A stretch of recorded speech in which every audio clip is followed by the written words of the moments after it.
मला आपल्याला एक सांगायचं आहे, पहिल्यांदा उत्तराखंडला तिथे पोलीस आयजी आहेत ते निलेश भारणे आहेत. त्यांच्याशी आम्ही लोकांनी संपर्क साधला. मी आत्ताच त्यांच्याशी बोललो. ते महाराष्ट्रातलेच आहेत, आपल्या नागपूर परिसरातले, आणि ते तिथंच आहेत. सध्या तिथं जो काही उत्तराखंडला घडलंय तिथल्या नागरिकांना मदत करण्याचं काम त्यांचं त्या ठिकाणी चाललेलं आहे. त्यामध्ये नांदेडचे 11 लोक तिथं अडकलेले आहेत आणि त्यांना पण पूर्णपणे ते अडकलेले म्हणजे आता ते सुस्थितीत आहेत. परंतु एक 11 पैकी एक सचिन पत्तेवार म्हणून आहेत, त्यांच्याबद्दलची अजून पूर्ण नीट माहिती मिळत नाही, परंतु ते काढायचा प्रयत्न त्यांचा चाललेला आहे आणि पूर्णपणे राज्य सरकार तिथं लक्ष ठेवून आहे. साधारण त्या संदर्भामध्ये नांदेड जिल्ह्यातील 11 आणि इतर जिल्ह्यातील 36 असे एकूण 47 जण जे पर्यटक आहेत ते सुखरूप आहेत. त्याच्यामध्ये काही संभाजीनगरचे आहेत, काही अहिल्यानगरचे आहेत, काही मुंबईचे आहेत, काही पुण्याचे आहेत. एकंदरीतच राज्य आपत्कालीन कार्यकेंद्र उत्तराखंड यांच्याशी सतत आपण आपलं नियंत्रण कक्ष संपर्क ठेवून आहे आणि महाराष्ट्रातील पर्यटकांना लवकरात लवकर महाराष्ट्र सदन दिल्ली यांच्या माध्यमातून कसं इकडं आणता येईल अशा प्रकारचा प्रयत्न त्या बाबतीमध्ये चाललेला आहे आणि तशा प्रकारचं काम तिथं सुरू आहे. दुसरी गोष्ट, आपल्याला सगळ्यांना माहिती आहे की मधल्या काळामध्ये शेतकऱ्यांनी बऱ्याच तक्रारी केल्या आणि कुरेशी समाज यांनी हे म्हशी नेत असताना, बकऱ्या नेत असताना त्याच्याबद्दल त्यांना वेगवेगळ्या प्रकारच्या अडचणी येत आहेत आणि म्हणून त्यांनी संप पुकारलेला होता आणि शेतकरी सगळे म्हणत होते की ह्याच्यातनं राज्य सरकारने लक्ष घालावं आणि ह्याच्यातून मार्ग काढावा. आज आम्ही त्याच्याबद्दलची बैठक घेतली. नवाब मलिक, सना मलिक, नजीब उल्ला आणि बाकीचे मान्यवर इथं आलेले होते. आम्ही गडकरी साहेबांशी पण बोललो. त्याच्या संदर्भामध्ये वाहतूक करत असताना काय नियम असावेत त्याच्याबद्दल पण गडकरी साहेब तिकडं वेळ देतो म्हणले. ते डेलिगेशन देशाच्या स्तरावर याच्यातले काही प्रश्न निर्माण झालेले आहेत आणि त्याच्याबद्दल काही चर्चा करण्याची गरज आहे. ते म्हणले की ते डेलिगेशनला इकडं पाठवून द्या, मी चर्चा करू काय मार्ग, आमचं परिवहन विभागाचं काय म्हणणं आहे आणि त्यांचं काय म्हणणं आहे, ह्याच्यातनं कसा मार्ग काढता येईल तो मार्ग आम्ही काढायचं काम करू. पण मी त्यांना म्हणालो की बाबा, तुम्ही शेतकऱ्यांची खूप अडचणी निर्माण झालेली आहे, तर तुम्ही जो काही संप केलेला आहे तो संप मागं घ्या. मग ती मीटिंग झाल्यानंतर त्याला रश्मी शुक्ला पण होते आणि आपले देवेन भारती पण होते.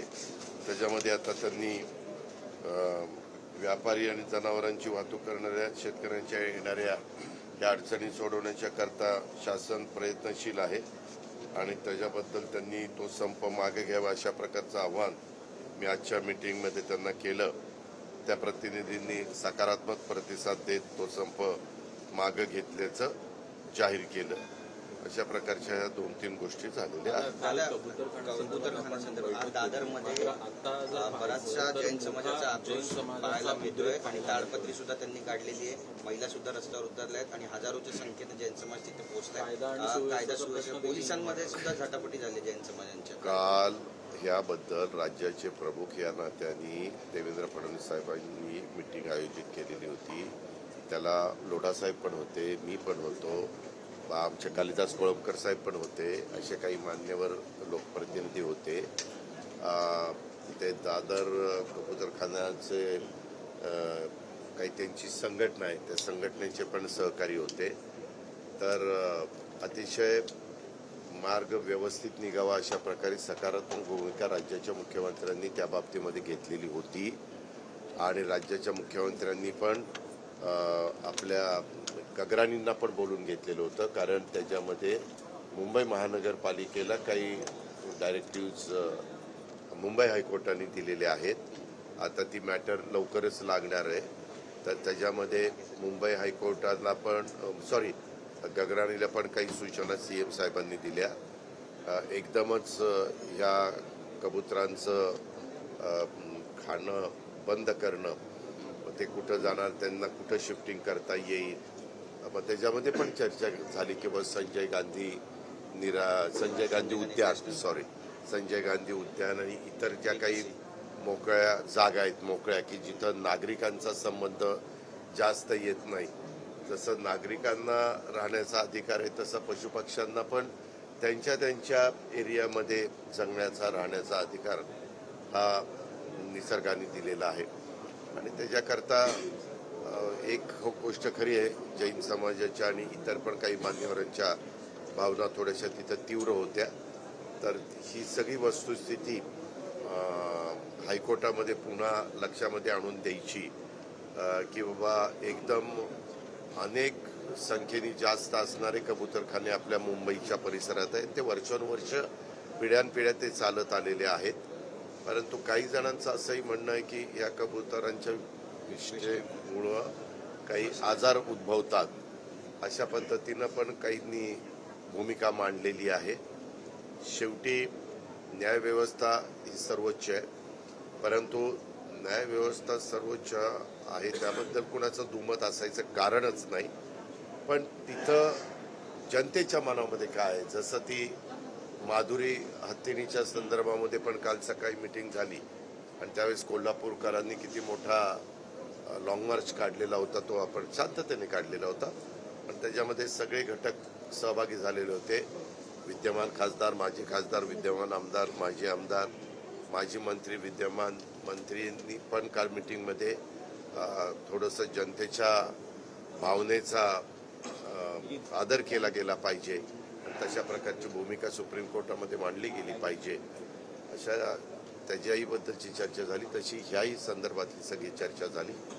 आणि सीएम साहेबांनी, मी तरी त्या मिटिंगला जे काही पाहत होतो किंवा ऐकत होतो किंवा माझ्या परीनं पण काही भूमिका मांडत होतो, तर त्याच्यामध्ये सरकार ह्यामध्ये सकारात्मक मार्ग निघावा अशाच विचाराचं आहे. हे सीएम साहेबांनी ह्या सगळ्या मान्यवरांना समजून सांगितलं.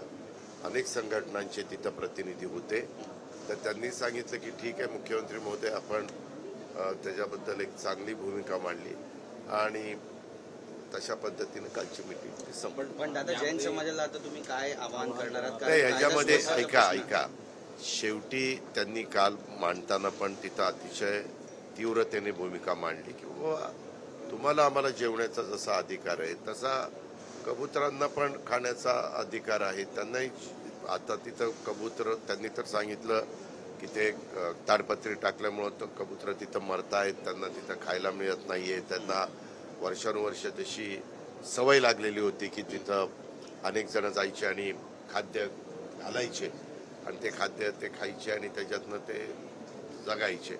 अशा प्रकारची परिस्थिती त्यांनी मांडली. परंतु कोर्टाने थोडेशा सक्त आदेश मुंबई महानगरपालिकेनं दिल्यामुळं मुंबई महानगरपालिकेने ताबडतोब कोर्टाच्या आदेशाप्रमाणे सर्व प्रकारची कारवाई केली. पण आता ही जे काही परिस्थिती आहे ती परिस्थिती कायदा सुव्यवस्था व्यवस्थित ठेवण्याचं काम हे पोलीस खातं करतच असतं, त्यांचं ते कामच आहे.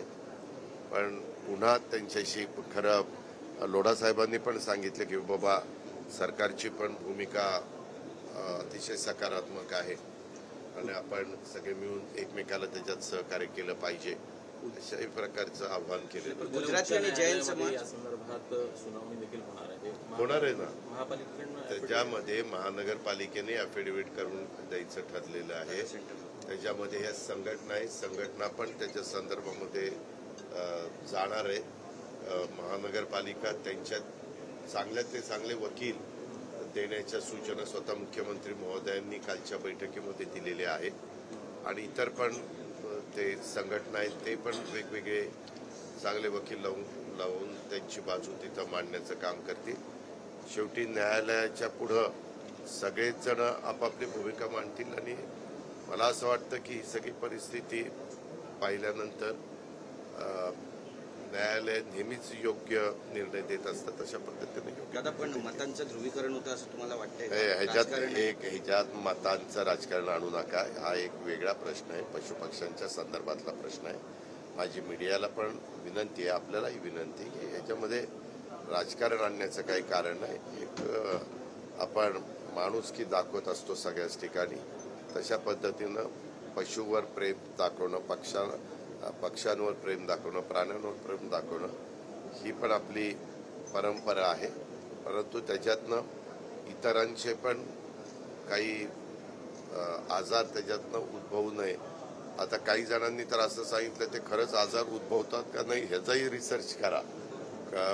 वेगवेगळ्या हॉस्पिटलमध्ये जाऊन तपासा की नक्की हे कशामुळं झालेलं आहे. जसं सुरुवातीच्या काळात करोना आला त्यावेळेस सगळ्याच गोष्टी करोनामुळे घडत नव्हत्या. काहींना हार्टचे आजार होते, काहींना किडनीचे आजार होते, काहींना शुगर होती, लिव्हर, असे अनेक प्रकार होते. आणि त्याच्यातून त्यावेळेस काही घडलं तर करोनाने गेला असं ते बोललं जायचं. तर तशा प्रकारची काल चर्चा झाली की याबद्दल पण मोठ्या मोठ्या हॉस्पिटलला त्यांचं काय मत आहे. कारण आज काही कबुतर आपल्या मुंबईमध्ये आलेले नाहीये.